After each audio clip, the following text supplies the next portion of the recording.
favorite HTTP features in Angular, interceptors. I think the reason I like them so much is that they allow you to write a small bit of code, configure it in a single place, and then have it applied to all of your HTTP requests and responses. I'm naturally kind of lazy, so anything that lets me do so much work with so little effort is instantly appealing. I'll first cover exactly what interceptors are and how they fit with the HTTP communication techniques we've already seen. I'll then cover when they're useful and how to create them before adding a couple of them to the Book Tracker app. Also note, this is just the first of 2 modules on interceptors. I'll cover the basics in this module, and in the next module, I'll show you how to cache HTTP requests in your app using interceptors. Let's get started.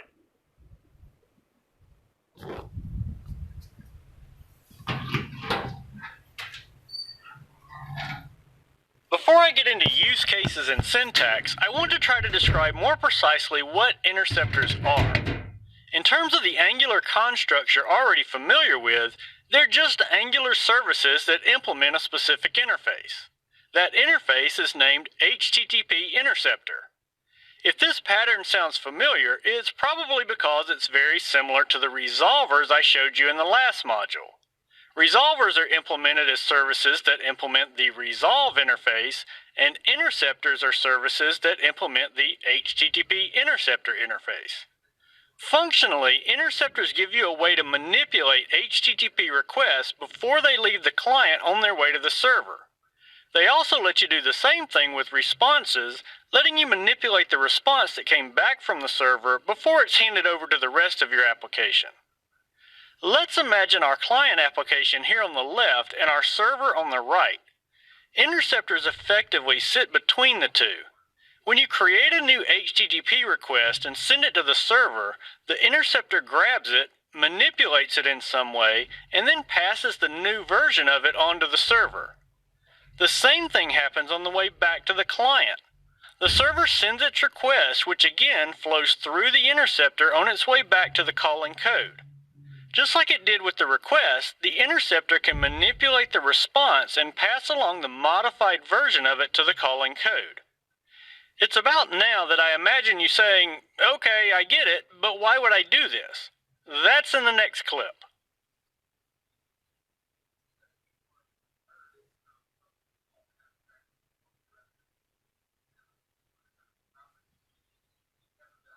When you're creating your HTTP request, you have a lot of freedom and control to customize them to look exactly how you want them to be sent to the server.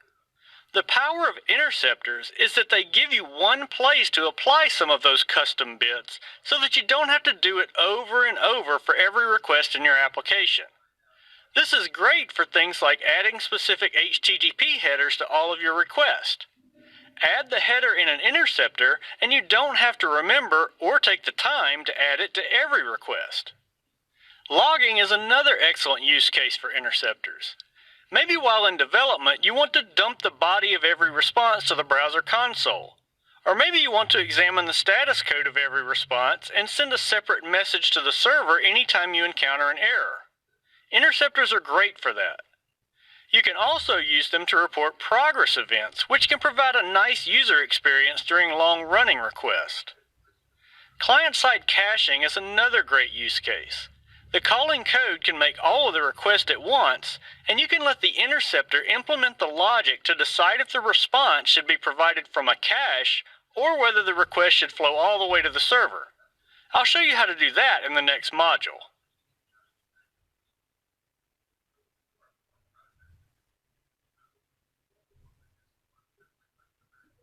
Let's now look at the code required to create an interceptor. Much like the resolvers I showed you in the last module, interceptors are defined as a class that implements an interface. Resolvers implement the resolve interface, and as I said before, interceptors implement the HTTP interceptor interface.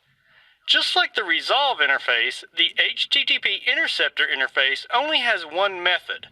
It's named intercept, and it takes a couple of parameters with types we haven't seen yet in the course. The first parameter has the type HTTP request and, as you might expect, represents the request on its way to the server.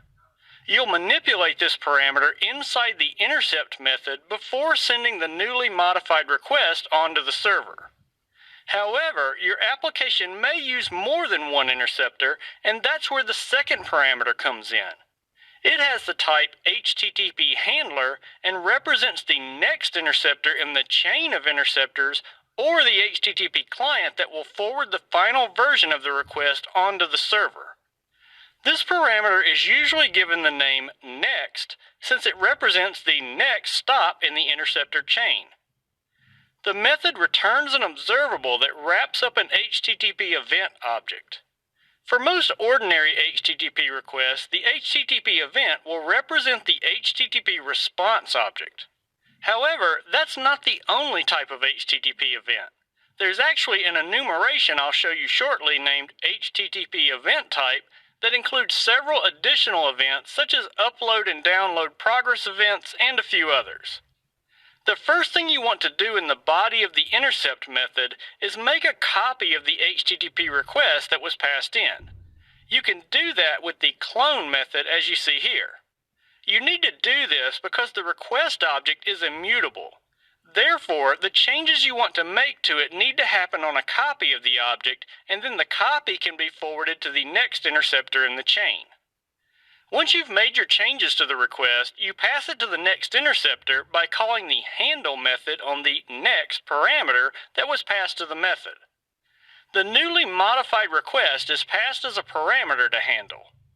The handle method will return an observable that wraps an HTTP event, so we can just return it from the intercept method here. However, we also have the option to modify the response before it's given back to the application. You can do that by using RxJS operators, which give you access to the HTTP event being returned. You can check the type of the event and, if it's an HTTP response, make any changes you'd like before the response continues on to the next interceptor headed back to the app. I'll show you a more complete example of this in the upcoming demos. Interceptors are services, and services must be provided in an Angular module. Here you can see the ng module metadata for an app module. Interceptors are provided a little differently than other services. Notice that the value passed to the provide property is HTTP_interceptors. This is a token you'll import from Angular's HTTP module. Your app can have multiple interceptors, and you'll use this token for all of them. The use class property is where you'll specify the name of the class containing the interceptor. The last property on the object literal, which you may never have seen before, is the multi property. It should be set to true for interceptors. This configures the provide token as an array of values to be injected by the dependency injection system. The array of values is the multiple interceptors you may choose to use. If you do have more interceptors, you just add another item to the provider's array that looks nearly like the first one. The only difference is you use the name of the class containing the next interceptor for the use class property. The interceptors will be applied to HTTP requests in the order that you provide them to the module. Let's now jump into some demos.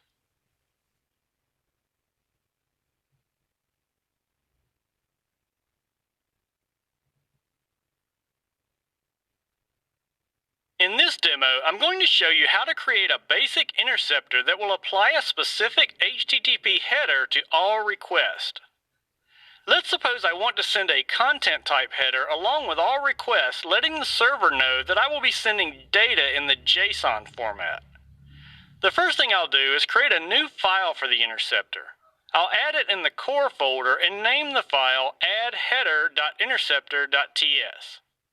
I'll use a code snippet to paste in the imports I need at the top of the file. The new bits here are the HTTP types I showed you in the slides. We'll use all of these with interceptors, and notice that I'm importing them all from the same Angular HTTP module we've been using throughout the course.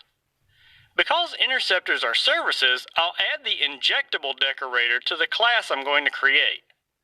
I'll export the new class and name it addHeaderInterceptor. Remember that interceptors are just services that implement the HTTP interceptor interface. I'll put my cursor inside the interface name and press Alt F12 in Visual Studio Code to have a look at the type declaration for it. I would encourage you to look at the type declaration files for types that are new to you. There are often lots of great comments that can help you learn what the type is and how to use it. We can see here that this interface is used to intercept an outgoing HTTP request and optionally transform it or the response. A little further down, the comments even explain that typically an interceptor will return a result of a call to next.handle. I'll scroll down some and we can see that this is a very simple interface. It only has one method on it named intercept. I can have Visual Studio Code automatically stub out an implementation of the interface for me using the little quick fix light bulb. I'll get rid of this throw statement and have the method first log something about the request so we know when it's executing. I'll just put the name of the interceptor and append to it the URL on the request object that was passed in. HTTP requests are immutable, so I need to add the new header to a copy of the original request that gets passed to the interceptor. I'll declare a new variable that will have the same type as the request passed in. I'll assign it the result of calling the clone method that exists on the request object. I'll again press Alt F12 and look at the declaration for the clone method. Right now, I'm using the basic version that takes no parameters and just returns a copy of the request. However, there's a very helpful overload that takes an object literal as a parameter.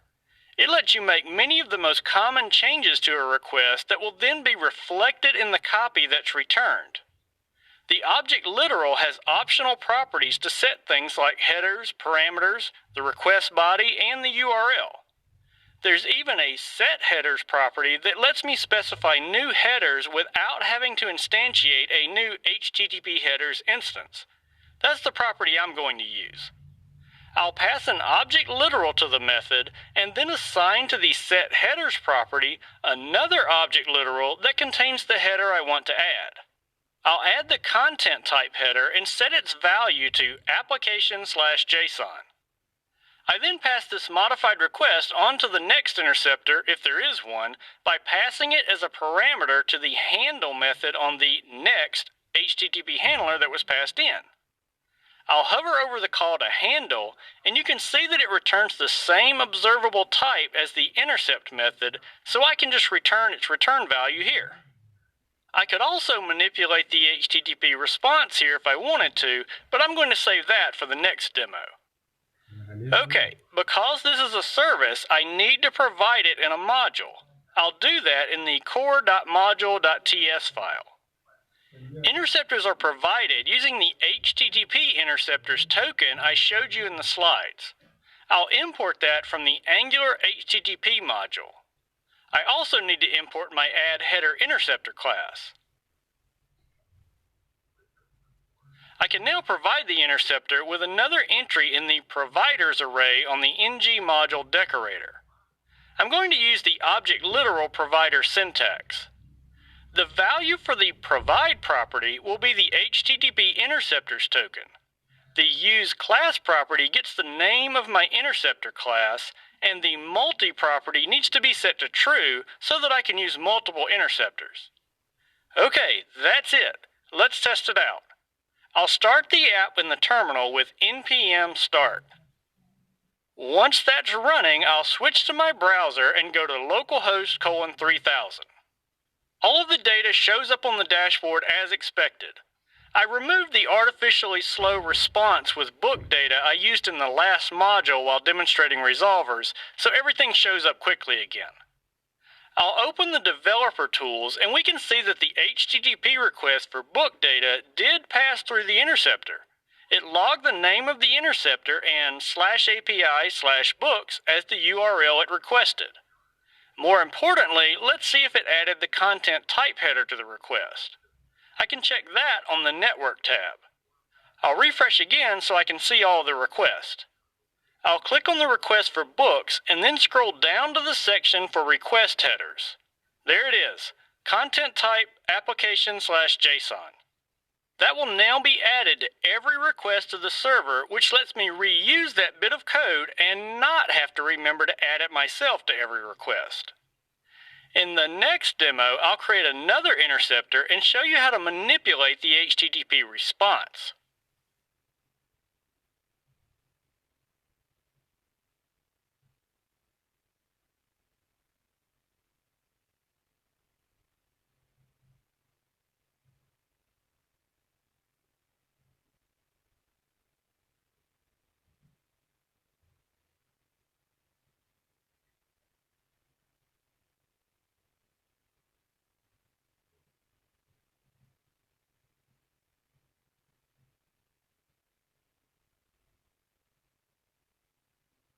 In this demo, I'm going to show you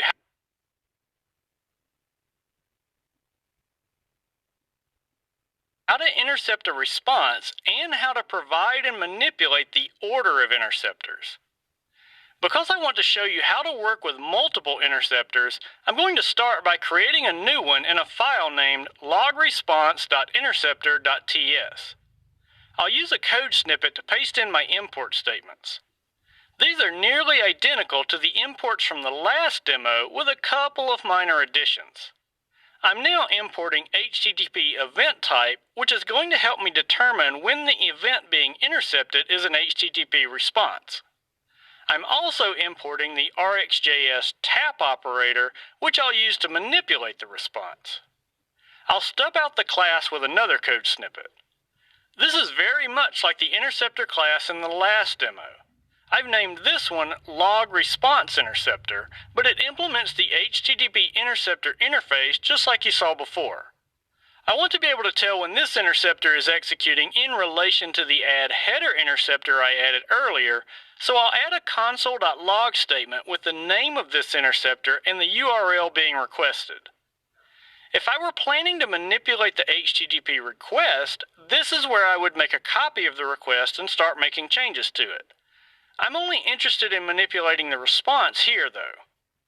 Do note that I can manipulate the request and response in the same interceptor. I'm choosing to use two here for a couple of reasons. First, I want to show you how to configure multiple interceptors, and second, the functionality provided by each of them is very different, so I'd rather keep them separate from each other. I'm not manipulating the request, so I can just pass the original request to the handle method. I'm then going to use the RxJS tap operator to give me access to the response. I'll chain on a call to the pipe method and pass it the operator. The parameter passed to the operator will be the HTTP event object wrapped in the observable being returned by the call to handle. There are multiple event types, so I need to do a check to make sure this is actually an HTTP response event before I start doing anything with it. I'll do that with a simple if block. HTTP event instances have a property named type. I'll check to see if that type is the response type that exists on the HTTP event type enumeration I imported at the top of the file. If so, then I know I'm working with the response. I named this interceptor logResponseInterceptor, so all I'm going to have it do is log a property of the response. Notice here the nice help I'm getting from TypeScript. Inside this if block, it knows that the type must be HTTP response, so the code completion help only shows me properties that exist on that type. I think that's pretty cool. I'll log the body of the response. That's all I'm going to have this interceptor do. I now need to provide it in the core module just like I did the other one. The syntax is nearly identical to the other interceptor, so I'll just copy and paste it. The only change is the name of the class, which needs to be logResponseInterceptor. I'll use the little light bulb to import that class. The order the interceptors are provided here matters. The addHeader interceptor is provided first, so it will get the request first and then pass it to the logResponseInterceptor. Let's try it out. I'll refresh the app and take a look at the console. Look at the order of the log statements. We can tell that the addHeader interceptor executed first, followed by the logResponseInterceptor. Below that, we can see that the log response interceptor did its job and logged the body of the response. I'll expand it and you can see the array of books that came back from the server. Just to drive home the point that order matters, I'll go back to the code and switch the order of the interceptors in the provider's array. Log response is now followed by add header. I'm sure you can guess what this is going to look like. I'll refresh again, and this time you can see that the log response interceptor executed first, followed by the add header interceptor. This is important to keep in mind if you're using multiple interceptors and they're all manipulating the request. They will each receive the request output by the previous interceptor, which may look very different than the original request generated by the app.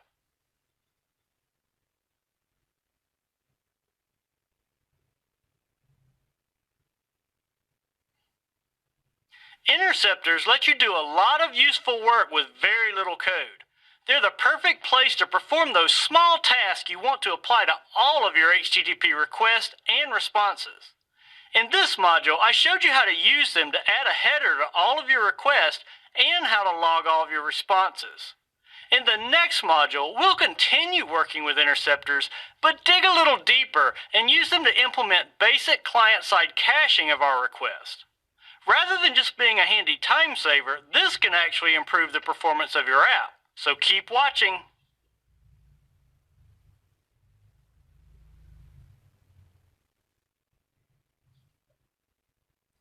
In this module, we're going to build on the interceptor fundamentals I covered in the last module and use them to implement client-side caching.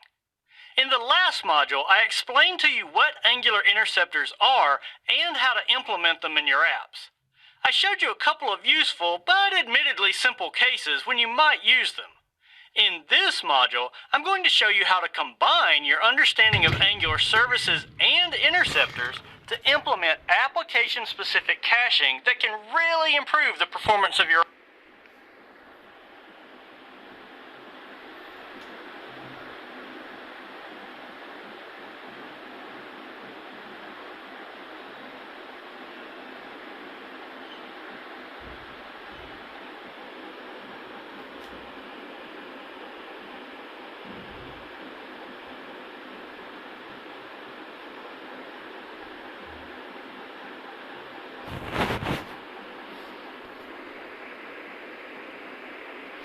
apps. There's no new syntax to learn in this module, so I'll primarily focus on how to put the pieces together that you already understand to form a useful solution.